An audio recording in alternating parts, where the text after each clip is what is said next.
ಎಲ್ಲರಿಗೂ ಮುಳಬಾಗಿಲು ತಾಲೂಕು ಜನತೆಗೆ ನಮಸ್ಕಾರ. ರಾಜ್ಯ ಒಕ್ಕಲಿಗರ ಜಾಗೃತಿ ಸಂಘದಿಂದ ಒಂದು ವಿದ್ಯಾರ್ಥಿಗಳಿಗೆ ಶುಭ ಸುದ್ದಿಯನ್ನು ತಿಳಿಸ್ತಾ ಇದ್ದೀವಿ. ಮುಳಬಾಗಿಲು ತಾಲೂಕಿಗೆ ಬೆಂಗಳೂರು ಗ್ರಾಮಾಂತರದಲ್ಲಿ ಇರುವ DR ಅಕಾಡೆಮಿ ಅಂತ ಒಂದು ಶಿಕ್ಷಣ ಸಂಸ್ಥೆ ಇದೆ. ತುಂಬ ಚೆನ್ನಾಗಿದೆ. SLC ಉತ್ತೀರ್ಣರಾದ ಮಕ್ಕಳಿಗೆ ಫಸ್ಟ್ PUC ಮತ್ತು ಸೆಕೆಂಡ್ PUCಗೆ ಉತ್ತಮವಾದ ಶಿಕ್ಷಣ ಸಂಸ್ಥೆ ಆಗಿದೆ ಸರ್. ಅದು ಅವ್ರು ಬಂದು 2025ನೇ ಸಾಲು ಬಂದು ಈಗ ಫ್ಯಾಕಲ್ಟೀಸ್ ಟೀಚರ್ಸ್ ಎಲ್ಲ ಬಂದು ಮೊನ್ನೆ ನಮ್ಮ ಸಂಘದ ಕಚೇರಿ ಮುಳಬಾಗಿಲು ಸತ್ಯನಾರಾಯಣ ಸ್ವಾಮಿ ಟೆಂಪಲ್ ಹತ್ರ ಬಂದು ನಮ್ಮನ್ನು ಮೀಟ್ ಮಾಡಿದ್ರು ಸರ್. ಆ ಒಂದು ಶಿಕ್ಷಣ ಸಂಸ್ಥೆಯಲ್ಲಿ ಅವರು ಹೇಳ್ದಂತೆ ನಾವು ಮೊನ್ನೆ ವಿಸಿಟ್ ಮಾಡಿದ್ವು, ನಾವು ಮತ್ತು ನಮ್ಮ ಟೀಮ್ ವಿಸಿಟ್ ಮಾಡಿದಾಗ ಸರ್ DR ಅಕಾಡೆಮಿ ಉತ್ತಮವಾಗಿ ಕರ್ನಾಟಕದಲ್ಲೇ 7ನೇ ಸ್ಥಾನ ಗಳಿಸಿದೆ. ನೀಟಲ್ಲಾಗಲಿ ಎಜುಕೇಷನಲ್ಲಾಗಲಿ ಉತ್ತಮವಾದ ಶಿಕ್ಷಣ ಸಂಸ್ಥೆ ಅದು. ಆ ಶಿಕ್ಷಣ ಸಂಸ್ಥೆಯಲ್ಲಿ ನಾವು ಹೋಗಿ ನೋಡಿದಾಗ ಕ್ಯಾಂಪಸ್ನೆಲ್ಲ ನೋಡಿದಾಗ ತುಂಬ ಚೆನ್ನಾಗಿದೆ ಸರ್. ಅಚ್ಚುಕಟ್ಟಾದ ಶಿಕ್ಷಣ ಸಂಸ್ಥೆ ಆಗಿದೆ. ಅವರು ನಮ್ಮ DR ಅಕಾಡೆಮಿ ಅವರ ಮ್ಯಾನೇಜ್ಮೆಂಟ್ ಆಗಲಿ, ಅವರ ಶಿಕ್ಷಣ ಸಂಸ್ಥೆಯ ಹೆಡ್ ಆಫ್ ದಿ ಡಿಪಾರ್ಟ್ಮೆಂಟ್ ಆಗಲಿ ನಮ್ಮನ್ನು ರಿಸೀವ್ ಮಾಡ್ಕೊಂಡಿದ್ದ ರೀತಿ ನನಗೆ ತುಂಬ ಇಷ್ಟ ಆಯಿತು. ಮಕ್ಕಳಿಗೆ ಸರ್ ಇಲ್ಲಿ SLC ಮುಗಿದ ನಂತರ ಕೆಲವು ವಿದ್ಯಾರ್ಥಿಗಳು, ನಮ್ಮ ಬಡ ವಿದ್ಯಾರ್ಥಿಗಳು ಯಾವ ಕಾಲೇಜಲ್ಲಿ ಸೇರಬೇಕು, ನಾನು MBBS ಮಾಡಬೇಕು ಅಂದ್ಕೊಂಡಿರ್ತಾರೆ, BE ಮಾಡಬೇಕು ಅಂದ್ಕೊಂಡಿರ್ತಾರೆ. ಏನು ಸರ್, ಇಂಥ ಒಂದು ವಿದ್ಯಾರ್ಥಿಗಳಿಗೆ DR ಅಕಾಡೆಮಿ ಉತ್ತಮವಾದ ಅಚೀವ್ ಮಾಡುವಂಥ ಕಾಲೇಜ್ ಅಕಾಡೆಮಿ ಸರ್. ಅದು ಏನಕ್ಕೆ ಅಂದರೆ ಸರ್, ಆ ಕಾಲೇಜಲ್ಲಿ ಶಿಕ್ಷಣ ಸಂಸ್ಥೆಗಳು ಕೆಲವರೆಲ್ಲ ಹೇಳ್ತಾರೆ ಹಣಕಾಸುಗೋಸ್ಕರ ಇದು ಮಾಡ್ತಾರೆ ಅಂತ. ಸರ್, ಅಂಥ ಒಂದು ಶಿಕ್ಷಣ ಸಂಸ್ಥೆಯಲ್ಲಿ ನೀಟಲ್ಲಿ ಅತಿ ಹೆಚ್ಚು ಪಡೆದಿರುವ ಅಂಕ ಪಡೆದಿರುವ ವಿದ್ಯಾರ್ಥಿಗಳಿಗೆ ಸರ್ 5 ಲಕ್ಷ ರೂಪಾಯಿ ಅವರೇ ಬಹುಮಾನ ಕೊಡ್ತಾ ಇದ್ದಾರೆ ಸರ್ ಕಾಲೇಜ್ ವತಿಯಿಂದ. ಆ ಕಾಲೇಜಿನಲ್ಲಿ ನಮ್ಮ ಪ್ರಿನ್ಸಿಪಲ್ ಆಗ್ಬೋದು ಸತ್ಯನಾರಾಯಣ ಸರ್ ಅಂದ್ಬಿಟ್ಟು, ಇನ್ನೊಬ್ಬ ಪ್ರಿನ್ಸಿಪಲ್ ಆಗ್ಬೋದು ನಮ್ಮ ವಿಕ್ರಮ್ ಸರ್ ಅಂತ.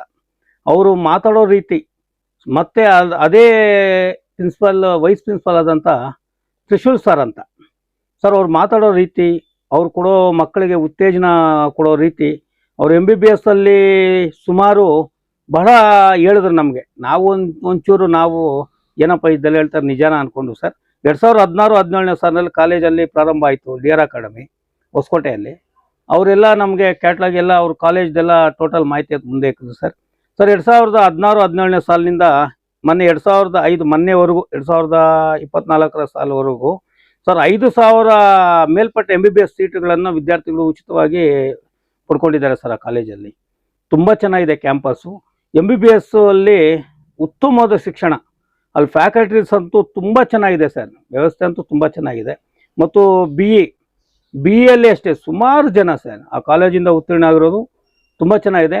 ಹಂಗೆ ಹೇಳಿ ನಮ್ಮ ಸ್ನೇಹಿತರಾದಂಥ ನಮ್ಮ ನಾಗರಾಜಣ್ಣ ಅಂದ್ಬಿಟ್ಟು ಮುಳಬಾಗ್ಲವರು, ಅವ್ರ ಮಗನ ಅಲ್ಲೇ ಹಾಕಿದ್ರು. ನಮಗೆ ಅಚೀವ್ ಮಾಡಿ ಹೇಳಿದ್ರು ಅವರು ಒಂದ್ಸಲ. ನಾನು ನೋಡೋಣ ಅಂತ ಹೇಳಿದೆ, ಮತ್ತು ಕರ್ಕೊಂಡೋಗಿದ್ರು ಸರ್. ಅವರು ಕರ್ಕೊಂಡೋದಾಗ ಕಾಲೇಜ್ ಕ್ಯಾಂಪಸ್ ಆಗಲಿ, ಕಾಲೇಜಲ್ಲಿರೋವಂಥ ಸ್ಟಾಫ್ ಆಗಲಿ, ಅಲ್ಲಿ ನಡೆಸೋಂಥ ಮ್ಯಾನೇಜ್ಮೆಂಟ್ ಅವ್ರು DR ಅಕಾಡೆಮಿ ಸರ್ ಅವರು ಹೋಗ್ಬೋದು, ತುಂಬ ಚೆನ್ನಾಗಿದೆ ಸರ್. ಸರ್, ಎಜುಕೇಷನ್ ಅಂತೂ 8:30ಯಿಂದ 9 ಗಂಟೆಗೆ ಸ್ಟಾರ್ಟ್ ಆದರೆ ಏನು ಸರ್, ಅವ್ರಿಗೆ ಮಧ್ಯಾಹ್ನ ಲಂಚ್ ಅವರು, ಮತ್ತು ಹಂಗೆ ಕಮೆಂಟ್ ಕ್ಲಾಸ್ ಫಸ್ಟ್ PUCಯಿಂದ ಸರ್. ನನ್ನ ಮಗಳನ್ನೂ ಅಲ್ಲೇ ಹಾಕಿದ್ದೀನಿ ನಾನು ಸರ್. ತುಂಬ ಚೆನ್ನಾಗಿದೆ. ನೈಟ್ 7:30ಯಿಂದ 10:45ವರೆಗೂ ಸ್ಪೆಷಲ್ ಕ್ಲಾಸಸ್ ನಡೀತಾ ಇದೆ. ತುಂಬ ಚೆನ್ನಾಗಿದೆ ಸರ್. ಎಕ್ಸಾಂಪಲ್ ನನ್ನ ಮಗಳೇ, ನಾನು BE ಮಾಡ್ತೀನಿ ಅಂತ ಹೇಳಿದರು. ಈಗ ನಮ್ಮ ಮಗಳೇ ಹೇಳ್ತಾಳೆ ನಾನು MBBSಗೆ ಫ್ರೀ ಸೀಟ್ ಮಾಡ್ತೀನಿ. ನಾನು ಫಸ್ಟ್ PUCಯಿಂದನೇ ನಾನು ನನ್ನ ಪ್ಲ್ಯಾನ್ ಎಲ್ಲ ಚೇಂಜ್ ಮಾಡಿದ್ದೀನಿ. ತುಂಬ ಚೆನ್ನಾಗಿದೆ ಅಂತ ಹೇಳ್ತಿದ್ದಾರೆ ಸರ್. ಸರ್, DR ಅಕಾಡೆಮಿ ಸುಮಾರು 3 ಬ್ರ್ಯಾಂಚ್ ಇದೆ ಸರ್. ಒಂದು ಬಂದು ಹೊಸಕೋಟೆ, 2ನೇದು ಬಂದು ಜಾಲಹಳ್ಳಿ, 3ನೇದು ಬಂದು ನೆಲಮಂಗಲ. 3 ಬ್ರ್ಯಾಂಚ್ ಇದೆ. ಉತ್ತಮವಾದ ವಿದ್ಯಾರ್ಥಿಗಳು, ಉತ್ತಮವಾದ ಶಿಕ್ಷಕರು, ಉತ್ತಮವಾದ ಮ್ಯಾನೇಜ್ಮೆಂಟ್, ಅಷ್ಟು ಚೆನ್ನಾಗಿದೆ ಸರ್. ಪ್ಲಸ್ ಒಂದೇನೆಂದರೆ ನಮ್ಮ ಒಕ್ಕಲಿಗರ ಜಾಗೃತಿ ಸಂಘದಿಂದ ಮುಳಬಾಗಿಲು ತಾಲೂಕಿನಲ್ಲಿ DR ಅಕಾಡೆಮಿಗೆ ಸೇರುವಂಥ ಬಡ ವಿದ್ಯಾರ್ಥಿಗಳಿಗೆ ನಮ್ಮ ಕಡೆಯಿಂದ ಅವ್ರಿಗೊಂದು ಸಹಾಯಧನ ಮಾಡ್ತೀವಿ. ಕಾಲೇಜಿಗೆ ನಾವೇ ಮಾಡ್ತೀವಿ ಸರ್. ಕಾಲೇಜ್ ವತಿಯಿಂದ ಎಷ್ಟು ಕಮ್ಮಿ ಆದರೆ ಅಷ್ಟು ಮ್ಯಾನೇಜ್ಮೆಂಟಿಗೆ ಮಾತಾಡಿ ಕಮ್ಮಿ ಮಾಡಿಸ್ಕೊಡ್ತೀವಿ ಸರ್. ನಮ್ಮ ಸಂಘದಿಂದ ಪ್ರತಿಯೊಬ್ಬ ವಿದ್ಯಾರ್ಥಿಗಳಿಗೂ ವರ್ಷ ಸ್ಕಾಲರ್ಶಿಪ್ ಮಾಡ್ತಾ ಇದ್ದೀವಿ. ಈ ಸಲ ಏನು ಅಂದ್ಕೊಂಡಿದ್ದು ಅಂದರೆ ಫಸ್ಟ್ PUC ಉತ್ತೀರ್ಣ ಆಗುವಂಥ ವಿದ್ಯಾರ್ಥಿಗಳಿಗೂ ಅಲ್ಲೋಗಿ ಅಡ್ಮಿಷನ್ ಆಗುವಂಥ ವಿದ್ಯಾರ್ಥಿಗಳಿಗೆ ನಮ್ಮ ಸಂಘದಿಂದ ಹಾಗೂ ನಮ್ಮ ಎಲ್ಲ ಸ್ನೇಹಿತರಿಂದ ಮತ್ತು ನಮ್ಮ ಸಂಘದ ಎಲ್ಲ ಸಮುದಾಯದ ಮುಖಂಡರಿಂದ ನನ್ನ ಪರವಾಗಿ, ನಮ್ಮ ಸಂಘದ ಪರವಾಗಿ ಅಂಥ ಬಡ ವಿದ್ಯಾರ್ಥಿಗಳು ಅತಿ ಹೆಚ್ಚು ಗಳಿಸುವಂಥ ಮಾರ್ಕ್ಸು SLCಯಲ್ಲಿ DR ಅಕಾಡೆಮಿಯಲ್ಲಿ ಅಡ್ಮಿಷನ್ ಆದರೆ ನನ್ನ ಪರವಾಗಿ ಮ್ಯಾಕ್ಸಿಮಮ್ ಒಂದು 15-20% ಅಮೌಂಟ್ನ ನಾನು ಪೇ ಮಾಡ್ತೀನಿ ಸರ್, ಅಲ್ಲಿ ನಾನೇ ಖುದ್ದಾಗಿ ಬಂದು. ಅಂಥ ವಿದ್ಯಾರ್ಥಿಗಳು ದಯಮಾಡಿ ನಮ್ಮಲ್ಲಿ ವಿನಂತಿ, DR ಅಕಾಡೆಮಿ ತುಂಬ ಚೆನ್ನಾಗಿದೆ, 100% ರಿಸಲ್ಟ್ ಬರುವಂಥ ಶಿಕ್ಷಣ ಸಂಸ್ಥೆ ಅದು. ಪ್ಲಸ್ ರಾಜ್ಯದಲ್ಲೇ 7ನೇ ಸ್ಥಾನದಲ್ಲಿರುವಂಥ ಶಿಕ್ಷಣ ಸಂಸ್ಥೆ DR ಅಕಾಡೆಮಿ. ಅಲ್ಲಿರೋ ಫ್ಯಾಕಲ್ಟೀಸು ಏನು ವಿದ್ಯಾರ್ಥಿಗಳಿಗೆ ಅಷ್ಟೊಂದು ಅಚ್ಚುಕಟ್ಟಾಗಿ ನೀಟಾಗಿ ವಿದ್ಯಾಭ್ಯಾಸ ಮಾಡಿ ಒಂದು ಸಲ ಅಲ್ಲ 10 ಸಲ ಎಕ್ಸ್ಪ್ಲೇನ್ ಮಾಡುವಂಥ ಅಲ್ಲಿ ಫ್ಯಾಕಲ್ಟೀಸ್ ಇದ್ದಾರೆ ಸರ್. ದಯಮಾಡಿ ಮುಳಬಾಗಲ್ ತಾಲೂಕಿನಲ್ಲಿರುವ ಎಲ್ಲ ಪೋಷಕರಿಗೂ SLC ಮುಗಿಸ್ತಾ ಇರುವಂಥ ವಿದ್ಯಾರ್ಥಿಗಳಿಗೂ ನನ್ನೊಂದು ವಿನಂತಿ, ದಯಮಾಡಿ ಪ್ಲೀಸ್ DR ಅಕಾಡೆಮಿ ನಿಮ್ಮ ಉಜ್ವಲ ಭವಿಷ್ಯಕ್ಕಾಗಿ DR ಅಕಾಡೆಮಿ ಶಿಕ್ಷಣ ಸಂಸ್ಥೆಯಲ್ಲಿ ಹೋಗಿ ಅಡ್ಮಿಷನ್ ಆಗಿ. ತುಂಬ ಚೆನ್ನಾಗಿದೆ ಸರ್, ಅಲ್ಲಿ ಕಾಲೇಜು DR ಅಕಾಡೆಮಿ ತುಂಬ ಚೆನ್ನಾಗಿದೆ. ನಮ್ಮ ಸಂಘದ ಪರವಾಗಿ ಹಾಗೂ ನನ್ನ ಸ್ನೇಹಿತರ ಪರವಾಗಿ, ನನ್ನ ಸಮಾಜದ ಮುಖಂಡರು ವಿದ್ಯಾರ್ಥಿಗಳ ಪರವಾಗಿ ಇದೊಂದು ನನ್ನ ಸೂಚನೆ ಕೊಡ್ತಾ ಇದ್ದೀನಿ ಸರ್. ದಯಮಾಡಿ DR ಅಕಾಡೆಮಿಗೆ ಅಡ್ಮಿಷನ್ ಆಗಿ, ತುಂಬ ಚೆನ್ನಾಗಿದೆ ಕಾಲೇಜು. ಸರ್, ಇವತ್ತು ಸಮಾಜದಲ್ಲಿ ಒಂದು ಪ್ರತಿಯೊಬ್ಬರು ಹೇಳುವಂತ ಮಾತು, ಶಿಕ್ಷಣ ಖಾಸಗೀಕರಣ ಆಗೋಗಿದೆ, ದುಡ್ಡು ಮಾಡೋ ಒಂದು ವ್ಯಾಪಾರೀಕರಣ ಆಗೋಗಿದೆ ಅಂತ. ಅಂಥದ್ರಲ್ಲಿ DR ಅಕಾಡೆಮಿಯಲ್ಲಿ ರ್ಯಾಂಕ್ ಶ್ರೇಣಿಯಲ್ಲಿ ನೀಟ್ ಪರೀಕ್ಷೆಯಲ್ಲಿ ಬಂದ್ರೆ 5 ಲಕ್ಷ ಕೊಡ್ತಾರೆ ಅಂತ ಹೇಳಿದ್ರೆ ಅದು ನಿಜನೇನಾ ಸರ್? ಸರ್ 100% ನಾನು ನಂಬಿಲ್ಲ ಸರ್, ಅವ್ರು ಹೇಳೋದೇನೋ ಅಂತ. ಶಿಕ್ಷಣ ಸಂಸ್ಥೆ ನಾನು ನೋಡಿದ್ದೀನಿ ಬೇಜಾನು, ಆದ್ರಿಂದ ನಾನು ಒಂದ್ಸಲ ಹೋಗಿ ನೋಡಿದೆ ಕಾಲೇಜ್ ಹತ್ರ. ಸರ್ ಅವ್ರು ಬ್ಯಾನರೇ ಹಾಕಿದ್ದಾರೆ, 720ಗೆ 720 ಬಂದರೆ 5 ಲಕ್ಷ ರೂಪಾಯಿ ಫಸ್ಟ್ ಪ್ರೈಸ್ ಕೊಡ್ತೀವಿ ಅಂತ. ಆಮೇಲೆ ಅದೇ ಶಿಕ್ಷಣ ಸಂಸ್ಥೆಯ ಒಬ್ಬ ಪ್ರಿನ್ಸಿಪಾಲ್ನ ಕೇಳಿದಾಗ, ಸರ್ 710ರಿಂದ 716 ಮಾರ್ಕ್ಸ್ ಬಂದರೆ 3 ಲಕ್ಷ ರೂಪಾಯಿ ಕೊಡ್ತೀನಿ ಅಂತ. ಇನ್ನು ಮತ್ತೆ ಅವರು 3ನೇ ಸ್ಥಾನ 695 ಮಾರ್ಕ್ಸಿಂದ 709 ಹಂಗೆ ಬಂದಾಗ 2 ಲಕ್ಷ ಕೊಡ್ತೀನಿ ಅಂತ. 685ಇಂದ 694 ಮಾರ್ಕ್ಸ್ ಬಂದವ್ರಿಗೆ 1 ಲಕ್ಷ ಕೊಡ್ತೀವಿ ಅಂತೇಳಿ ಬ್ಯಾನರೇ ಹಾಕಿದ್ದಾರೆ ಸರ್.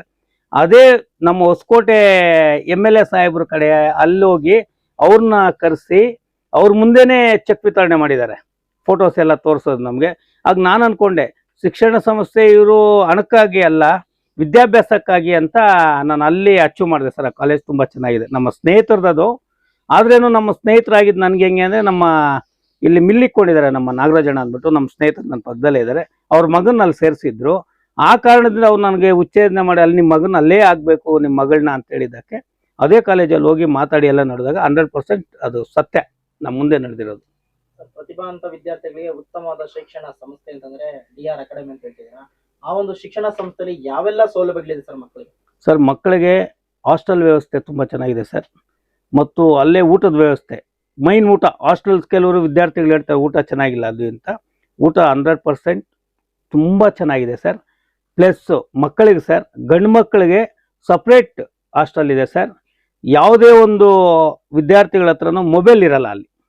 2 ವರ್ಷ first PUC second PUC mobile hello ಇಲ್ಲ ಅಲ್ಲಿ ಸರ್. ಆ ಕ್ಯಾಂಪಸಲ್ಲಿ ಏನು ಅಂದರೆ ತುಂಬ ಟೈಟ್ ಸೆಕ್ಯೂರಿಟಿ ಹುಡುಗರಿಗೆ.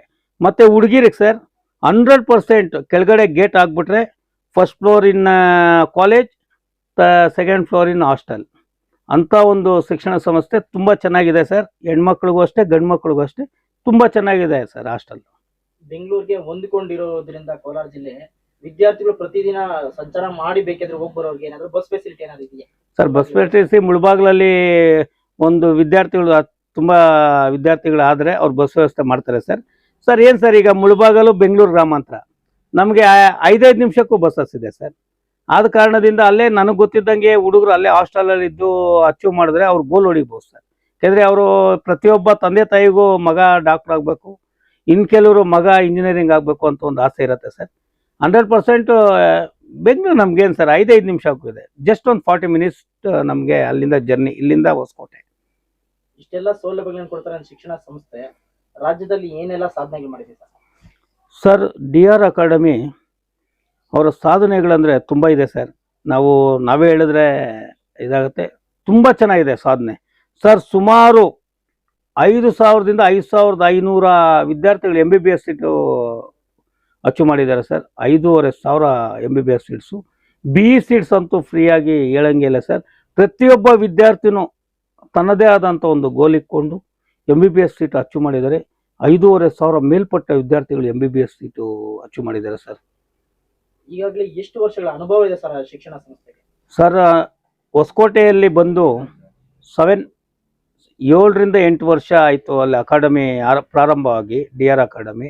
ಕಡ್ಗನಹಳ್ಳಿ ಗೇಟ್ ಅಂತ, ಅಲ್ಲಿ ಹೊಸಕೋಟೆ ನಿಯರು, ಅಲ್ಲಿ ಕಾಲೇಜ್ ಆರಂಭ ಆಯಿತು.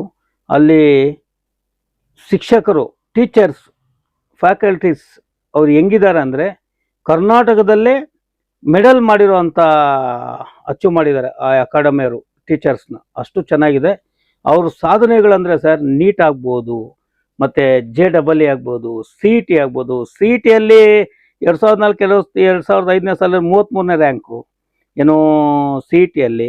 ನೀಟಲ್ಲಿ 607 ರ್ಯಾಂಕು ಏನು ಸರ್. JEEಯಲ್ಲಿ ಏನು ತುಂಬ ಸಾಧನೆ ಅಂದರೆ ಕಾಲೇಜು ಪ್ರಾರಂಭ ಆದಾಗಿಂದ ಹೊಸಕೋಟೆಯಲ್ಲಿ ತುಂಬ ಚೆನ್ನಾಗಿದೆ ಸರ್. ಇವ್ರದೇ ಬ್ರ್ಯಾಂಚ್ ಹೈದ್ರಾಬಾದಲ್ಲಿ 2 ಬ್ರ್ಯಾಂಚ್ ಇದೆ. DR academy is Karnataka top 1 top 2 ಬರಬೇಕು ಅಂತ ಈ ವರ್ಷ ಅವರು ಪ್ರಾರಂಭ ಮಾಡಿದ್ದಾರೆ ಅಕಾಡೆಮಿಯವರು. ನನಗೆ ಗೊತ್ತಿದ್ದಂಗೆ ಇದೇ ಥರ ಶಿಕ್ಷಣ ಅವರು ಮುಂದುವರಿಸ್ಕೊಂಡಿದ್ರೆ 100% ಗೋಲ್ ಹೊಡಿತಾರೆ ಸರ್. ಫಸ್ಟ್ ಆರ್ ಸೆಕೆಂಡ್ ಮಾಡ್ತಾರೆ ಅವರು. ಆ ಒಂದು ಶಿಕ್ಷಣ ಸಂಸ್ಥೆಯಿಂದ ಹೊರಗಡೆ ಬಂದಿರುವಂತಹ ನಮ್ಮ ತಾಲೂಕಿನ ಯಾರಾದ್ರೂ ವಿದ್ಯಾರ್ಥಿಗಳಿದ್ದಾರೆ ಸರ್? ಇದ್ದಾರೆ, ಸುಮಾರು ಜನ ಇದ್ದಾರೆ ಸರ್. MBBS ಆಗಿದ್ದಾರೆ ಬೆಂಗಳೂರಲ್ಲಿ, BE ಸುಮಾರು ಜನ. ಮುಳಬಾಗ್ಲಲ್ಲಿ ಮ್ಯಾಕ್ಸಿಮಮ್ ನನಗೆ ಗೊತ್ತಿದ್ದಂಗೆ ಆ ಶಿಕ್ಷಣ ಸಂಸ್ಥೆಯಲ್ಲಿ ಸುಮಾರು ಜನ ಸರ್, ನನಗೂ ಸುಮಾರು ಜನ ಹೇಳಿದ್ದಾರೆ. ಇಷ್ಟೆಲ್ಲ ಸೌಲಭ್ಯಗಳನ್ನ, ಇಷ್ಟೆಲ್ಲ ಗುಣಮಟ್ಟದ ಶಿಕ್ಷಣ ನೀಡುವಂತ ಶಿಕ್ಷಣ ಸಂಸ್ಥೆ ಫೀಸ್ಗಳು ಯಾವ ಮಟ್ಟದಲ್ಲಿ ಇರುತ್ತೆ ಅನ್ನೋ ಒಂದು ಗೊಂದಲ ಇರುತ್ತೆ ಪೋಷಕರಲ್ಲಿ. ಅವ್ರಿಗೆ ಹೇಳ್ಬೇಕಂದ್ರೆ ಏನ್ ಹೇಳುತ್ತೀರಾ ಸರ್? ಆ ಶಿಕ್ಷಣ ಸಂಸ್ಥೆಯಲ್ಲಿ ಫೀಸ್ ಎಷ್ಟಿರತ್ತೋ 100 ರೂಪೀಸ್ ಫೀಸ್ ಇದ್ದರೆ ಅದರಲ್ಲಿ 20% ಡಿಸ್ಕೌಂಟ್ ಮಾಡಿ, ಅತಿ ಹೆಚ್ಚು ಗಳಿಸಿರೋ ವಿದ್ಯಾರ್ಥಿಗಳಿಗೆ 20% ಡಿಸ್ಕೌಂಟ್ ಮಾಡಿ ಆ ಶಾಲೆಯಲ್ಲಿ ಶಿಕ್ಷಣ ಕೊಡಿಸ್ತಾರೆ ಸರ್. ಅವರು ಫೋರ್ಸ್ ಇಲ್ಲ ಸರ್. ನೀವು ಫೀಸ್ ಕಟ್ಬಿಟ್ರೇ ಕಾಲೇಜ್ ಬರಬೇಕು ಅಂತ ಫೋರ್ಸ್ ಏನಿಲ್ಲ. ಉತ್ತಮವಾದ ಶಿಕ್ಷಣ ಸಂಸ್ಥೆ DR ಅಕಾಡೆಮಿ. ಈಗ DR ಅಕಾಡೆಮಿ ಶಿಕ್ಷಣ ಸಂಸ್ಥೆಯು ತನ್ನ ವಲಯಗಳನ್ನ ಎಲ್ಲೆಲ್ಲಿ ಪ್ರಾರಂಭಿಸ್ಕೊಂಡಿದೆ ಸರ್? ಒಂದೇ ಹೊಸಕೋಟೆಯಲ್ಲಿ ಮಾತ್ರ ಇದೆ, ಇನ್ನೆಲ್ಲೆಲ್ಲಿ? ಇಲ್ಲ ಸರ್, ಹೊಸಕೋಟೆ ಇದೆ, ಜಾಲಹಳ್ಳಿ ಇದೆ, ಬೆಂಗಳೂರು ಜಾಲಹಳ್ಳಿ ಕ್ರಾಸಲ್ಲಿ. 2ನೇದು ಬಂದು ನೆಲಮಂಗಲ ಇದೆ, ಹೈದ್ರಾಬಾದಲ್ಲಿ 1-2 ಇದೆ, ಮತ್ತು ಹೊಸಕೋಟೆಯಲ್ಲೇ ಲಾಂಗ್ ಟರ್ಮ್ ಅವ್ರದ್ದಿದೆ, ಪ್ರಾರಂಭ ಇದೆ ಸರ್ ಅವರು. ಈಗ ತಾವು ಹೇಳ್ತಾ ಇದ್ದೀರಾ ಮುಳಬಾಗಿಲು ತಾಲೂಕಿಂದ ಪ್ರತಿಭಾವಂತ ವಿದ್ಯಾರ್ಥಿಗಳು SSLC ಉತ್ತೀರ್ಣ ನಂತರ DR ಅಕಾಡೆಮಿ ಶಿಕ್ಷಣ ಸಂಸ್ಥೆಯಲ್ಲಿ ಸೇರ್ಪಡಿಸಿದ್ರೆ, ಶಿಕ್ಷಣ ಸಂಸ್ಥೆಯಲ್ಲಿ ವ್ಯಾಸಂಗ ಮಾಡ್ಬೇಕು ಅಂತಂದ್ರೆ ಅವ್ರಿಗೆ ಆರ್ಥಿಕವಾದಂತ ಸಹಾಯ ಮಾಡ್ತೀನಿ ಅಂತ ಹೇಳ್ತಾ ಇದ್ದೀರಾ ಸರ್? ಎಷ್ಟು ಜನಕ್ಕೆ ಮಾಡೋ ಅಂತ ಒಂದು ಮನಸ್ಸಲ್ಲಿ ಇದೆ ಸರ್ ಸರ್? ನಮ್ಮ ಪ್ರಕಾರ ಒಂದು 20 ಜನ ನಮ್ಮ ಕಡೆಯಿಂದ, ನಮ್ಮ ಒಕ್ಕಲಿಗರ ಜಾಗೃತಿ ಸಂಘದಿಂದ ನಾವು ಸುಮಾರು 15-16 ವರ್ಷಗಳಿಂದ, ನಿಮಗೂ ಗೊತ್ತಿದೆ, ಪ್ರತಿಭಾ ಪುರಸ್ಕಾರ ಆಗ್ಬೋದು ಮುಳಬಾಗಲ್ ತಾಲೂಕಲ್ಲಿ, ಮತ್ತು ಬೆಂಗಳೂರಲ್ಲಿ ಕುವೆಂಪು ಕಲಾಕ್ಷೇತ್ರದಲ್ಲಿ ವರ್ಷನೂ ಕರ್ಕೊಂಡೋಗಿ ವಿದ್ಯಾರ್ಥಿಗಳಿಗೆ 50 ವಿದ್ಯಾರ್ಥಿಗಳಿಗೆ ಪ್ರತಿಭಾ ಪುರಸ್ಕಾರ ಮಾಡ್ತಾ ಇದ್ದೀವಿ. ರಾಜ್ಯ ಒಕ್ಕಲಿಗರ ಜಾಗೃತಿಯಿಂದ ಸ್ಕಾಲರ್ಶಿಪ್ ಕೊಡ್ತಾ ಇದ್ದೀನಿ.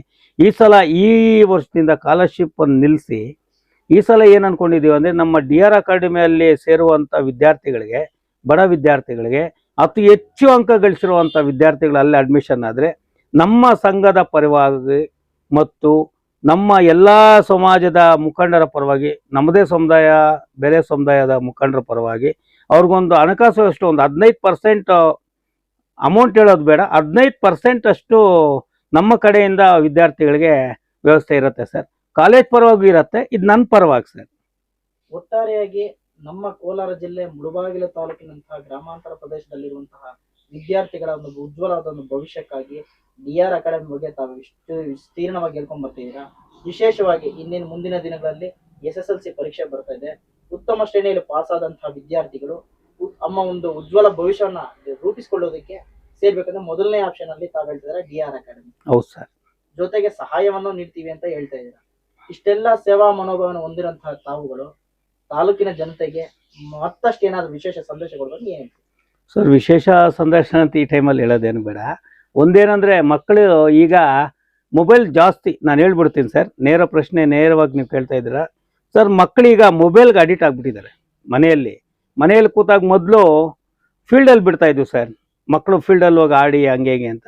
ಸರ್ ಈಗ 30-40 ಮಕ್ಕಳನ್ನ ಬೆಳೆಸೋದು ಬಿಡ್ಬೇಕು ಸರ್, ಈಚೆ ಫೀಲ್ಡ್ಗೆ ಬಿಡಬೇಕು. ಇವಾಗ ಯಾರೂ ಬಿಡ್ತಾ ಇಲ್ಲ. ನಮ್ಮ ಶಿಕ್ಷಣ ವ್ಯವಸ್ಥೆ ಏನಾಗ್ಬಿಟ್ಟಿದೆ ಅಂದರೆ, ಈಗ ಮಕ್ಕಳು, ನಮ್ಮ ಪೇರೆಂಟ್ಸ್, ನಾವು ಓದು ಓದು ಓದು ಓದು ಓದು ಅಂತ ಹೇಳ್ಬಿಟ್ಟು ಮಕ್ಕಳಿಗೆ ನಾವೇ ಒಂಚೂರು ಸ್ಟ್ರೆಸ್ ಮಾಡ್ತಾ ಇದ್ವಿ. ಆದ ಕಾರಣದಿಂದ ಶಿಕ್ಷಣ ಸಂಸ್ಥೆ ಹೆಂಗಿರಬೇಕು ಅಂದರೆ ಸರ್, ಈ ಒಬ್ಬ ಮಗು SSLCಗೆ ಬಂದಾಗ ಆ ಮಗುಗೆ ನಾವು ಏನು ತಿಳಿಸ್ಬೇಕು ನಮ್ಮ ಕಡೆಯಿಂದ ಮಾಹಿತಿ, ಅದನ್ನು ತಿಳಿಸಿದ್ರೆ ಮಕ್ಕಳ ಭವಿಷ್ಯತ್ತು ಉತ್ತಮವಾಗಿರುತ್ತೆ. ಸಮಾಜದಲ್ಲಿ ಅವರು ಒಬ್ಬ ಡಾಕ್ಟ್ರು, ಒಬ್ಬ ಇಂಜಿನಿಯರು ಏನೋ ಒಂದು ಆದಾಗ ಅವ್ರಿಗೆ ಏನು ಅನ್ಸುತ್ತೆ ಅಂದರೆ, ಇಂಥವ್ರು, ಇಂಥ ಸಂಘಟನೆಯವರು ಇಂಥವತ್ತು ಹೇಳಿದ್ರು, ನಾವು ಇವತ್ತು ಆ ಕಾಲೇಜಲ್ಲಿ ಅಚೀವ್ ಮಾಡಿದಾಗ ನಾನೊಂದು MBBS ಆಗಿದ್ದೀನಿ, ಎಲ್ಲೋ ಏನು ಬಡವರಿಗೆ ಒಂದು ಸಹಾಯ ಮಾಡೋಕೆ ಅವರು ಬರ್ತಾರೆ ಅಂತ ಉದ್ದೇಶದಿಂದ ನಾನೊಂದು ಈ ಒಂದು ಮಾತು ಹೇಳ್ತಾ ಇದ್ದೀನಿ. ಕದಿಯಲಾರದಂತ ಆಸ್ತಿ ಅಂತಂದ್ರೆ ಅದು ವಿದ್ಯೆ ಮಾತ್ರ ಅಂತ ಹೇಳ್ತಾರೆ. ಪ್ರತಿಯೊಬ್ಬ ಪೋಷಕರು ಸಹ ತಮ್ಮ ಜೀವನದಲ್ಲಿ ಮಾಡಬೇಕಾದಂತಹ ದೊಡ್ಡ ಆಸ್ತಿ ಅಂತಂದ್ರೆ ಮಕ್ಕಳ ಒಂದು ಉತ್ತಮವಾದ ಒಂದು ಭವಿಷ್ಯ. ಅದ್ರ ಬಗ್ಗೆ ಹೇಳ್ಬೇಕಾದ್ರೆ ಪೋಷಕರಿಗೆ, ವಿಶೇಷವಾಗಿ ಪೋಷಕರಿಗೆ ಹೇಳ್ಬೇಕಂದ್ರೆ ಏನ್ ಹೇಳ್ತೀವಿ ಸರ್? ಪೋಷಕರಿಗೆ ನಾನು ಒಂದೇ ಒಂದು ಮಾತು ಹೇಳ್ತೀನಿ, ಒಳ್ಳೆಯ ಶಿಕ್ಷಣ ಕೊಡ್ಬೇಕು ಸರ್ ಮಕ್ಕಳಿಗೆ. ಒಳ್ಳೆಯವಾದ ಬುದ್ಧಿವಾದ ಹೇಳಬೇಕು, ಮಕ್ಕಳನ್ನ ಒಳ್ಳೆ ರೀತಿಯಲ್ಲಿ ಬೆಳೆಸ್ಬೇಕು. ಕಷ್ಟ ಇರುತ್ತೆ ಸರ್, ಈಗ ನನಗೂ ಕಷ್ಟ ಇದೆ. ನನ್ನ ಮಗಳನ್ನ ಎಲ್ಲೋ ಒಂದು ಕಾಲೇಜಲ್ಲಿ ಹಾಕಿದ್ದೀನಿ, ಆ ಕಾಲೇಜಲ್ಲಿ ಉತ್ತಮವಾಗಿ ಓದ್ತಾ ಇದೆ, ಸ್ವಲ್ಪ ಹಣಕಾಸು ತೊಂದರೆ ಇರುತ್ತೆ. ಯಾರೋ ನಮ್ಮ ಸ್ನೇಹಿತರ ಹತ್ರ ಮಾತಾಡಿ ಮಕ್ಕಳಿಗೆ ಉತ್ತಮವಾದ ಶಿಕ್ಷಣ ಕೊಟ್ಟರೆ ತುಂಬ ಚೆನ್ನಾಗಿರುತ್ತೆ ಅಂತ ನನ್ನೊಂದು. ಸರ್, ಕೊನೆಯದಾಗ ಒಂದು ಪ್ರಶ್ನೆ ಇದೆ. DR ಅಂದ್ರೆ ಡೂ ರೈಟ್ ಅನ್ನೋ ಒಂದು ಮಾತನ್ನ ಶಿಕ್ಷಣ ಸಂಸ್ಥೆ ಹೇಳ್ತಾ ಇದೆ. ಈ ಮಾತಿನ ಅರ್ಥ ಪೋಷಕರಿಗೆ ಏನಂತ ಸರ್? DR ಅಂದರೆ ಒಂದು ಮನಸ್ಸಿಗೆ ಒಂದು ನೆಮ್ಮದಿ ಕೊಡಬೇಕು. ಎಲ್ಲಿ ನಮ್ಮ ಹುಡುಗ, ನನ್ನ ಮಗಳು DR ಅಕಾಡೆಮಿಯಲ್ಲಿ ಓದ್ತಾ ಇದ್ದಾರೆ, ನನ್ನ ಮಗ DR ಅಕಾಡೆಮಿಯಲ್ಲಿ ಓದ್ತಾ ಇದ್ದಾನೆ ಅಂದಾಗ ಡೂ ರೈಟ್. ಆ ಒಂದು ಶಿಕ್ಷಣ ಸಂಸ್ಥೆ ಏನು ಅಂದರೆ ಅವರ ಗುರಿ ಒಂದೇ ಸರ್. ಇಲ್ಲಿ ಸೇರುವಂಥ ವಿದ್ಯಾರ್ಥಿಗಳಿಗೆ ನಮ್ಮ DR ಅಕಾಡೆಮಿ ಕಡೆಯಿಂದ ಆ ಹುಡುಗ BE ಮಾಡ್ತಾರಾ ಇಲ್ಲ MBBS ಮಾಡ್ತಾರಾ, ಅವ್ರು ಗೋಲ್ ಹೊಡಿಯೋ ತನಕ ಅವ್ರ ಫ್ಯಾಕಲ್ಟೀಸು, ಅವ್ರ ಪ್ರಿನ್ಸಿಪಲ್ ಎಲ್ಲ ಜೊತೆಗಿರ್ತಾರೆ DR ಅಕಾಡೆಮಿ. DR ಅಂದರೆ ಡೂ ರೈಟ್. ನಮ್ಮ ಮಗು MBBS ಮಾಡಬೇಕು ಅಂದರೆ 100% DR ಅಕಾಡೆಮಿಯಲ್ಲಿ ಮಾಡ್ತಾರೆ. MBBS ಮಾಡಿಸ್ತಾರೆ, BE ಮಾಡಿಸ್ಬೇಕು, ಡೂ ರೈಟ್. ಇಲ್ಲಿ ಸಾಧ್ಯ MBBS ಸೀಟು 100% ಸಿಕ್ಕತ್ತೆ, BE 100% ಸೀಟ್ ಗೋಲ್ ಹೊಡೆಯುವಂಥ ಶಿಕ್ಷಣ ಸಂಸ್ಥೆ DR ಅಕಾಡೆಮಿ. SLC ಪಾಸ್ ಆಗೋ ಹುಡುಗರಿಗೆ ಮಾತ್ರ ಅವರ ಒಂದು ಗೋಲ್ ಇರುತ್ತೆ, ನಾನು ಡಾಕ್ಟರ್ ಆಗಬೇಕು, ನಾನು ಇಂಜಿನಿಯರ್ ಆಗಬೇಕು ಅಂತಿರುತ್ತೆ. ಅವರಿಗೆ ಒಳ್ಳೆಯ ಚಾಯ್ಸ್ ಅಂದರೆ DR, ಡೂ ರೈಟ್ ಅನ್ನೋದಕ್ಕೆ DR ಅಕಾಡೆಮಿ ಒಂದು ಮುಖ್ಯವಾದ ಸಂಸ್ಥೆ, ಕಾಲೇಜು. ಅದು 3 ಶಾಖೆಗಳನ್ನು ಹೊಂದಿರುತ್ತೆ. ಒಂದು ಜಾಲಹಳ್ಳಿ ಕ್ರಾಸು, ಇನ್ನೊಂದು ನೆಲಮಂಗಲ, ಮತ್ತೊಂದು ಹೊಸಕೋಟೆ. ಇಲ್ಲಿ ಫ್ಯಾಕಲ್ಟೀಸ್ ಹೆಂಗಿದ್ದಾರೆ ಅಂದರೆ ಒಂದು 25 ವರ್ಷ ಸರ್ವಿಸ್ ಇರೋ ಫ್ಯಾಕಲ್ಟೀಸ್ನ ಹೊಂದಿದ್ದಾರೆ ಅವರು. ವಿದ್ಯಾರ್ಥಿಗಳಿಗೆ ಅರ್ಥ ಆಗದೇ ಇರೋವ್ರಿಗೆ ವಿದ್ಯಾರ್ಥಿಗಳು ಕೂಡ ಅರ್ಥ ಮಾಡಿಸ್ತಾರೆ ಅವರು. ನಾನು ಹೇಳೋದೊಂದೇ, ನನ್ನ ಮಗನ್ನ ನಾನು ಎಲ್ಲೆಲ್ಲೋ ನೋಡಿದೆ, ಬೆಂಗಳೂರಲ್ಲಿ ನೋಡಿದೆ, ಮೈಸೂರು ನೋಡಿದೆ, ಎಲ್ಲೆಲ್ಲೋ ನೋಡಿದೆ ನೀಟ್ಗೆ ಸೇರಿಸ್ಬೇಕು ಅಂದ್ಬಿಟ್ಟು. ನಮಗೊಂದು ಸ್ನೇಹಿತರಿದ್ದು ನಾರಾಯಣ ರೆಡ್ಡಿ ಅಂತ, ಅವ್ರು ನನಗೊಂದು ಸಲಹೆ ಕೊಟ್ಟರು, ನನ್ನ ಮಗನ ಹಾಕಿದ್ದೀನಿ, ಒಳ್ಳೆಯ ವಿದ್ಯಾಸಂಪತ್ತು ಕೊಡ್ತಾ ಇದ್ದಾರೆ, ಬಂದು ಹೋಗೋಣ ಅಂತ. ಅಷ್ಟೊತ್ತಿಗೆ ನಾನು ಒಂದು 5-6 ಕಾಲೇಜೆಲ್ಲ ನೋಡಿದ್ದೆ. ಆಮೇಲೆ ಸರಿ ಸರ್ ಹೋಗೋಣ ಅಂತ ಹೋಗಿದೆ. DR ಅಕಾಡೆಮಿ ಒಂದೇ ಸರಿ ವಿಸಿಟ್ ಮಾಡಿದ್ದು ನನಗೆ ತುಂಬ ಸಂತೋಷ ಆಯಿತು. ಏನು ಅಲ್ಲಿರೋ ಪರಿಸರ, ವಿದ್ಯಾರ್ಥಿಗಳ ವಿನಯ, ಮೇನ್ ರೀಸನ್ ಸರ್, ಮೊಬೈಲ್ ಕೊಡಲ್ಲ ಅಲ್ಲಿ ಅವರು. ಹಾಗಾಗಿ ನಮ್ಮ ವಿದ್ಯಾರ್ಥಿಗಳು, ನನ್ನ ಮಗ ಅಲ್ಲಿ ಇವಾಗ ಓದ್ತಾ ಇದ್ದಾನೆ, 2nd PU ಮಾಡ್ತಾ ಇದ್ದಾನೆ. ಈಗ ನಾನು ಹೇಳೋದು ಒಂದೇ, ಎಲ್ಲ ವಿದ್ಯಾರ್ಥಿಗಳಿಗೂ ವಿದ್ಯಾರ್ಥಿನಿಯರಿಗೂ ಒಂದೇ ಒಂದು ಹೇಳ್ತೀನಿ, ನಿಮಗೆ ಉತ್ತಮವಾದ ಭವಿಷ್ಯ, ಉಜ್ವಲವಾದ ಭವಿಷ್ಯ ಬೇಕಂದರೆ DR ಅಕಾಡೆಮಿಯಲ್ಲಿ ವ್ಯಾಸಂಗ ಮಾಡಿ. ನನ್ನ ಮಗನ ಸೇರಿಸಿದ ಮೇಲೆ ಕಾಲೇಜಲ್ಲಿ ಸೂಪರ್ ಆಗಿತ್ತು ವಿದ್ಯಾಭ್ಯಾಸ. ನಮ್ಮ ಸ್ನೇಹಿತ ರಮೇಶ್ ಅವ್ರಿಗೆ ಹೇಳಿದೆ, ನಿಮ್ಮ ಮಗಳನ್ನ ಇಲ್ಲೇ ಸೇರಿಸ್ಬೇಕು, ಎಲ್ಲೂ ಸೇರಿಸ್ಬಾರ್ದು. ಅವ್ರು ಒಂದೇ ಮಾತು ಹೇಳಿದ್ರು, ಅಣ್ಣ ನೀವು ಹೆಂಗೆ ಹೇಳಿದ್ರೆ ಹೆಂಗೆ ಅಂತ. ಇವಾಗ ಅವ್ರು ಸೇರಿಸಿದ್ದಾರೆ, ಅವ್ರ ಮನೆಯಲ್ಲಿ ಅವರ ಮಿಸ್ಸಸ್ ಆಗಲಿ, ಅವ್ರ ಅಪ್ಪ ಆಗಲಿ, ಅವ್ರ ಅಮ್ಮ ಆಗಲಿ, ಅಪ್ಪ ನೀನು ಒಳ್ಳೆಯ ಕೆಲಸ ಮಾಡಿದೆ, ನಮ್ಮ ಮಕ್ಕಳನ್ನಲ್ಲಿ ಸೇರಿಸ್ಬಿಟ್ಟು ಒಳ್ಳೆ ಭವಿಷ್ಯ ಕೊಟ್ಟೆ. ನಮ್ಮ ಫ್ರೆಂಡ್ ಇದ್ದಾರೆ ರಮೇಶ್, ಅವ್ರನ್ನೇ ಕೇಳಿ, ಅವರು ಹೇಳ್ತಾರೆ ಚೆನ್ನಾಗಿದೆ. DR ಅಂದರೆ ಡೂ ಇಟ್, ನಾವು ಸಾಧನೆ ಮಾಡ್ತೀವಿ ಇದನ್ನು ಅನ್ನೋ ಮಟ್ಟದಲ್ಲಿ ಅವರು ಎಲ್ರಿಗೂ ವ್ಯಾಸಂಗವನ್ನು ಕೊಡ್ತಾರೆ. ವಿಶೇಷವಾಗಿ ನಮ್ಮ ತಾಲೂಕಿಂದ ಆ DR ಅಕಾಡೆಮಿಯಲ್ಲಿ ಸೇರಿಸೋ ಮಕ್ಕಳಿಗೆ ಕರ್ನಾಟಕ ರಾಜ್ಯ ಜಾಗೃತಿ ಒಕ್ಕಲಿಗ ಸಂಘದಿಂದ ಪ್ರೋತ್ಸಾಹಧನವಾಗಿ ಅವ್ರಿಗೆ ಫೀಸನ್ನು ಕೂಡ ಕಟ್ತೀವಿ ಅನ್ನೋ ಮಾತಾಡ್ತಿದ್ದಾರೆ. ಅದ್ರ ಬಗ್ಗೆ ನಿಮ್ಗೆ ಏನಂತ ಅನ್ಸುತ್ತೆ ಸರ್? ಅವ್ರು ಹೇಳಿದ ಮೇಲೆ ಕಟ್ತಾರೆ ಸರ್ ಅದು. ಎಷ್ಟು? ಹೌದು 15. ಇವಾಗ ನಮ್ಮ ಮುಳುಬಾಗಿಲಿಂದ ಒಂದು 20 ಜನ ಹೋಗ್ತಾ ಇದ್ದಾರೆ, ಅಲ್ಲೇ ಇದ್ದಾರೆ. ಅಲ್ಲ, ನಮ್ಮ ತಾಲೂಕಿನವ್ರು ಈ ಮಟ್ಟ ಒಂದು ಪ್ರೋತ್ಸಾಹ ಮಕ್ಕಳಿಗೆ ಪ್ರತಿಭಾವಂತರಾಗಿ ಮಾಡ್ತಾರೆ ಅಂದ್ರೆ ಅವ್ರ ಬಗ್ಗೆ ಹೇಳ್ಬೇಕಂದ್ರೆ ಏನ್ ಹೇಳಕ್ ಇಷ್ಟಪಡ್ತೀವಿ? ಸರ್ ಅವ್ರು ಹೇಳಿದ್ರೆ ಮಾಡ್ತಾರೆ. ಅವರು ಸಮಾಜ ಸೇವೆ ಮಾಡೋರು ಅವರು, ಅದಕ್ಕಾಗಿ ಅವ್ರು ಮಾಡಿಕೊಡ್ತಾರೆ. ಅವ್ರು ಏನು ಹೇಳಿದಾರೆ ಅದು ಮಾಡಿಕೊಡ್ತಾರೆ. ನಮಸ್ಕಾರ, ನಮ್ಮ ಹೆಸರು ಪ್ರೆಸ್ ಗಣೇಶ್ ಅಂತ. ನಾವು ಇಲ್ಲೇ ಮುಳ್ಬಾಗ್ಲಲ್ಲೇ ನಿವಾಸಿಗಳು. ನಾವು ಏನು DR ಅಕಾಡೆಮಿ ಇದೆಯಾ, ಇದು ಹೊಸಕೋಟೆಯಲ್ಲಿ ಪ್ರಾರಂಭವಾಗಿದೆ. ಇಲ್ಲಿ ಸುಮಾರು ಮಕ್ಕಳು ಇಲ್ಲಿಂದ ಮುಳಬಾಗಿಲಿಂದ ಅಲ್ಲಿ ಅಡ್ಮಿಷನ್ ಆಗಿ ಓದ್ತಾ ಇದ್ದಾರೆ. SLC ಪಾಸ್ ಆದಂಥ ಮಕ್ಕಳು. ಏನು ಆ ಮಕ್ಕಳು ತಮ್ಮ ಅಚೀವ್ಮೆಂಟ್ ಇದೆ, ಏನು ಡಾಕ್ಟರ್ ಆಗ್ಬೋದು, ಇಂಜಿನಿಯರ್ ಆಗ್ಬೋದು. DR ಅಂದರೆ ಡೂ ರೈಟ್, ಅಂದರೆ ನಾವು ಸಾಧಿಸ್ತೀವಿ ಅನ್ನೋ ಒಂದು ಏನು ದೃಢ ನಿಲುವಿರುತ್ತೆ. ಅದಕ್ಕೆ ಪ್ರತಿರೂಪವಾಗಿ ನಮ್ಮ DR ಅಕಾಡೆಮಿ ಸ್ಥಾಪನೆ ಆಗಿದೆ. ಕಳೆದ 8 ವರ್ಷದಿಂದ ಈ ಇದು ಕಾಲೇಜ್ ನಡ್ಸ್ಕೊಂಡ್ ಬರ್ತಾ ಇದೆ. ಸುಮಾರು ಒಂದು 5,000 ಮೇಲ್ಪಟ್ಟ MBBS ಡಾಕ್ಟರ್ಸ್ ಆಗಿದ್ದಾರೆ. ಅದ್ರ ಜೊತೆಗೆ ಇದು ಇಂಜಿನಿಯರಿಂಗ್ ಮುಗಿಸ್ಕೊಂಡು ಹೋಗಿದ್ದಾರೆ. ನಮ್ಮ ಮುಳುಬಾಗಿಲಲ್ಲಿ ನಾವು ಪೇರೆಂಟ್ಸ್ನ ಮನವಿ ಮಾಡೋದೇನೆಂದ್ರೆ, ಬರೋ ವರ್ಷ ಏನು SLC ಪಾಸ್ ಆದಂಥ ಮಕ್ಕಳು ಇಲ್ಲಿ ಅಡ್ಮಿಷನ್ ಮಾಡಿದ್ರೆ ನಮ್ಮ ಕರ್ನಾಟಕ ರಾಜ್ಯ ಜಾಗೃತಿ ಸಂಘದಿಂದ ಅವ್ರಿಗೆ ಕನಿಷ್ಠ ಒಂದು 15ರಿಂದ 20% ಫೀಸನ್ನು ಕಡಿಮೆ ಮಾಡಿ ಅಮೌಂಟ್ ಮಕ್ಕಳಿಗೆ ಸಹಾಯಧನ ಮಾಡ್ತಾ ಇದ್ದಾರೆ. ಇದ್ರ ಜೊತೆಗೆ ಒಂದು 15 ವರ್ಷದಿಂದ ನಮ್ಮ ಜಾಗೃತಿ ಸಂಘದಿಂದ ಅಮೌಂಟ್ ಅವರು ಕರೋನಾ ಆಗ್ಬೋದು, ಅದ್ರ ಜೊತೆಗೆ ದಿನಸಿ ಕಿಟ್ಗಳು ಕೊಟ್ಟಿರೋದು, ಪ್ರೋತ್ಸಾಹಧನ SLC ಪಾಸ್ ಅಂತ ಮಕ್ಕಳಿಗೆ ಪ್ರೋತ್ಸಾಹಧನ ಕೊಟ್ಟಿದ್ದೀವಿ. ಅದ್ರ ಜೊತೆಗೆ ಹೊಸದಾಗಿ ಏನು DR ಅಕಾಡೆಮಿಯಲ್ಲಿ ಯಾವ ಮಕ್ಕಳು ಅಡ್ಮಿಷನ್ ಆಗ್ತಾರೆ ಅವ್ರಿಗೆ ಫೀಸಲ್ಲೂ ಸಹ ಒಂದು 15% ಅಮೌಂಟ್ ಕಟ್ತಾ ಇದ್ದಾರೆ. ಅವ್ರಿಗೂ ಭಗವಂತ ಆಯುಷ್ ಆರೋಗ್ಯ ಕೊಟ್ಟು ಇನ್ನೂ ಹೆಚ್ಚಿಗೆ ಈ ತರ ಮಕ್ಕಳಿಗೆ ಸಹಾಯ ಮಾಡಲಿ ಅಂತ ಹೇಳಿ ಬಯಸ್ತಾ ಇದ್ದೀನಿ. ಇದ್ರ ಜೊತೆಗೆ ಇನ್ನೊಂದು ವಿಚಾರ ಏನಂದ್ರೆ, ನಾವು ತುಂಬಾ ಶಾಲೆಗಳ ಕಡೆ ಓಡಾಡ್ತಾ ಇದ್ದೀವಿ ರಾಜ್ಯದಲ್ಲಿ. ಎಲ್ಲೂನು ಏನು ಈ ನೀಟಲ್ಲಿ ಪಾಸ್ ಆದಂತ ಮಕ್ಕಳಿಗೆ ಅವ್ರು 5-5 ಲಕ್ಷ ಕೊಟ್ಟಿರೋದು ಎಲ್ಲೂ ಇಲ್ಲ. ಬಟ್ ಈ DR ಅಕಾಡೆಮಿಯಲ್ಲಿ ಮಾತ್ರ ಇದು ಮಾಡಿದ್ದಾರೆ. ತುಂಬಾ ಮುಂದಿನ ಎಜುಕೇಶನ್ ಅವ್ರು ಡಾಕ್ಟರ್ಸ್ಗೆ ಹೋದಾಗ ಈ 5 ಲಕ್ಷ ಅವ್ರಿಗೆ ಫೀಸ್ಗೆ, ಅವ್ರ ಬುಕ್ಸ್ಗೆ, ಪ್ರತಿಯೊಂದಕ್ಕೂ ಉಪಯೋಗ ಆಗುತ್ತೆ. ಫಸ್ಟ್ ಮಾರ್ಕ್ ಬಂದವ್ರಿಗೆ 5 ಲಕ್ಷ ಇದೆ, ಸೆಕೆಂಡ್ಗೆ ಒಂದು 3 ಲಕ್ಷ ಕೊಡ್ತಾರೆ, ಮತ್ತೆ ಥರ್ಡ್ ಫೋರ್ತ್ಗೆ 1 ಲಕ್ಷ ಕೊಡ್ತಿದ್ದಾರೆ. ಇಂಥ ಯಾವುದೇ ನಮ್ಮ ರಾಜ್ಯದಲ್ಲಿ ಯಾವ ಕಾಲೇಜಲ್ಲಿ ಈ ತರ ಇಲ್ಲ. ಬಟ್ ಇಲ್ಲಿ DR ಅಕಾಡೆಮಿಯಲ್ಲಿ ಮಾತ್ರ ಈ ತರ ಮಾಡಿದ್ದಾರೆ. ದಯವಿಟ್ಟು ಇದೊಂದು ಒಳ್ಳೆ ಸುವರ್ಣ ಅವಕಾಶ. ನಿಮ್ಮ ಮಕ್ಕಳನ್ನ ಉಜ್ವಲ ಭವಿಷ್ಯಕ್ಕಾಗಿ ದಯವಿಟ್ಟು DR ಅಕಾಡೆಮಿಯಲ್ಲಿ ಅಡ್ಮಿಷನ್ಸ್ ಮಾಡಿ ನಿಮ್ಮ ಮಕ್ಕಳ ಏನ್ ನೀವು ಅನ್ಕೊಂಡಿದ್ದೀರಾ ಆ ಅಚೀವ್ಮೆಂಟ್ನ ಸೇರ್ತೀರಾ.